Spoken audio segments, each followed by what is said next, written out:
Lewis Hamilton didn't just impress Ferrari in Canada, he shook the foundations of their internal structure. And now, Frédéric Vasseur has dropped a revelation that's turning heads across the paddock. The telemetry data from Montreal hasn't just highlighted Hamilton's pace, it's exposed a level of precision, control, and technical insight that has forced Ferrari to reevaluate everything. Charles Leclerc may still be the emotional favorite in Maranello, but after what the numbers revealed, it's Hamilton who now holds the upper hand. This isn't about a single lap or a lucky setup. This is about a shift in momentum, in confidence, and in trust. So before we dive into the details, make sure to like this video, subscribe to the channel, and stay with us until the end, because what Vasseur just revealed isn't just shocking, it's a game changer, and it might have just rewritten the pecking order at Ferrari. Something seismic has just happened inside Ferrari, and it wasn't triggered by a crash or a strategic blunder. It was triggered by data. Cold, indisputable, deeply revealing telemetry data. What Frédéric Vasseur has just shared publicly about Lewis Hamilton's performance over the Canadian Grand Prix weekend has shattered the established order within Maranello. And make no mistake, this is more than a technical observation. It's a bombshell with far-reaching consequences. After Charles Leclerc's crash in FP1, which left his chassis fractured and his Friday program effectively erased, the entire team shifted focus to Hamilton's side of the garage. What followed, however, wasn't merely a recovery plan. It became a revelation.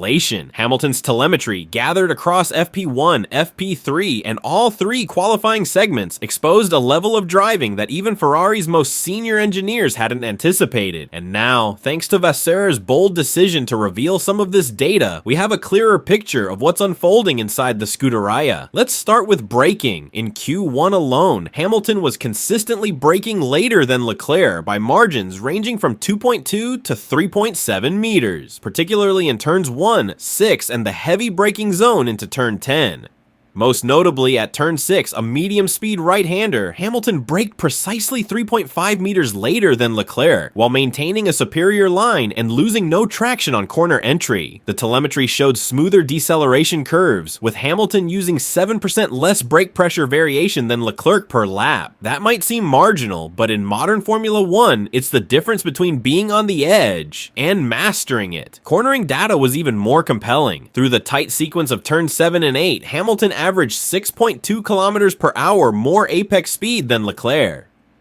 His steering angle was shallower, his minimum speed higher, and his throttle reapplication came 0.28 seconds earlier, every lap. Ferrari's performance engineers were stunned to see that Hamilton was achieving these gains not by pushing harder, but by using less steering input and allowing the rear of the SF25 to remain more stable. The telemetry confirmed this through lateral G-load readings, which were both more consistent and slightly higher on Hamilton's side without resulting in tire degradation spikes. But perhaps the most impactful revelation came from energy deployment. Vasseur admitted that Ferrari had designed a revised ERS mapping for Leclerc's car to trial during FP2, but after the crash, that plan was scrapped. Hamilton, however, requested to use it, and what he did with it, according to Vasseur, was beyond expectations. In Sector 2, Hamilton harvested more aggressively under braking at turns 8 and 10, storing 0.14 megajoules more per lap than Leclerc's previous configuration. This allowed him to unleash that energy on the long run out of turn 10 into the back straight, culminating in a Sector 3 time that was consistently 0.25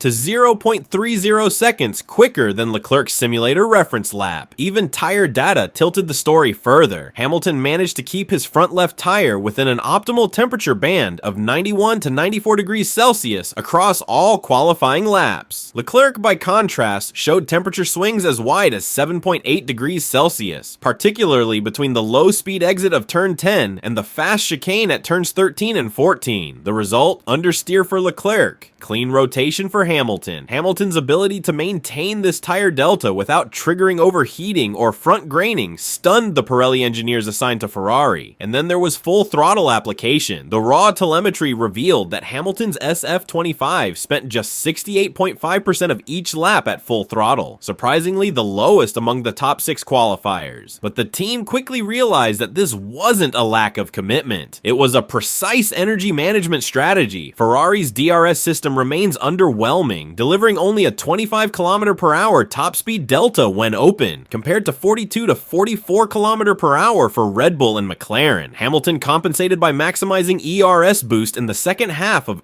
Sector 2 and early Sector 3, minimizing the impact of the weak DRS on overall lap time. Another small yet revealing insight came from the steering column. Hamilton had asked for a revised steering rack for this weekend, citing delayed feedback in mid-corner adjustments. The team couldn't implement it in time, and yet telemetry showed Hamilton reduced his average steering angle by 11% compared to Leclerc, with smoother corrections and more progressive turn-in curves. That alone improved car balance and reduced lateral instability by 6% through the fastest corners. So when Frédéric Vasseur stood before the media and stated that Lewis had extracted performance from configurations designed for another car, it wasn't a throwaway comment. It was the clearest signal yet that something fundamental has shifted inside Ferrari. That phrase, quiet on the surface, was a pointed recognition that Hamilton had done more than just drive well. He had altered the team's technical baseline over the course of one disrupted weekend. Behind closed doors, the engineering department isn't merely admiring Hamilton's adaptability, they're recalibrating their internal benchmarks based on it. Simulation data from Montreal is now being fed into the team's performance models, not with Leclerc's typical trace overlay, but with Hamilton's. That shift, subtle yet significant, changes how Ferrari approaches future race preparation. When engineers begin to model ideal tire warm-up windows, energy deployment curves, and brake temperature targets for circuits like Barcelona, Silverstone, or Spa, they'll do so with Hamilton's driving as the default reference point, and the implications go deeper than just numbers. For years, Charles Leclerc's inputs have shaped the car's balance philosophy, the weight distribution, the torque map curve, the brake migration profiles. But the SF25's response to Hamilton's smoother, more linear driving style, especially in medium-speed traction zones, has opened new avenues of development. Engineers are already discussing modifying the rear-end geometry to better suit the more progressive throttle loads Hamilton prefers. His consistency under low grip conditions has also prompted a reassessment of Ferrari's traction control thresholds, which had been tuned aggressively for Leclerc's more abrupt throttle reapplication. This recalibration even reaches into the race strategy department. Hamilton's ability to recover energy more efficiently during lift and coast sections in Sector 2, without triggering tire degradation, has altered Ferrari's assumptions about optimal stint length under high degradation conditions. The team is now rerunning simulations for upcoming races with new assumptions about how deep they can push on a single set of tires when the energy profile is built around Hamilton's technique. But perhaps the most striking impact is psychological. Within the garage, the dynamic has shifted, not through speeches or power plays, but through precision. Hamilton didn't need to challenge Leclerc publicly. He let the data speak, and what it said in sector times, tire deltas, throttle traces, and brake modulation patterns was that Lewis Hamilton, just a handful of races into his Ferrari career, is already rewriting the technical identity of the team. Vasseur's words weren't just praise, they were an acknowledgement of a new reality. Ferrari is no longer operating around a single axis. For the first time in years, the team has two high-performance poles, but only one is currently shaping the future. That future now looks more methodical, more refined, and above all, more Hamilton. And in Formula One, where success is measured not by history, but by evolution, that kind of shift changes everything.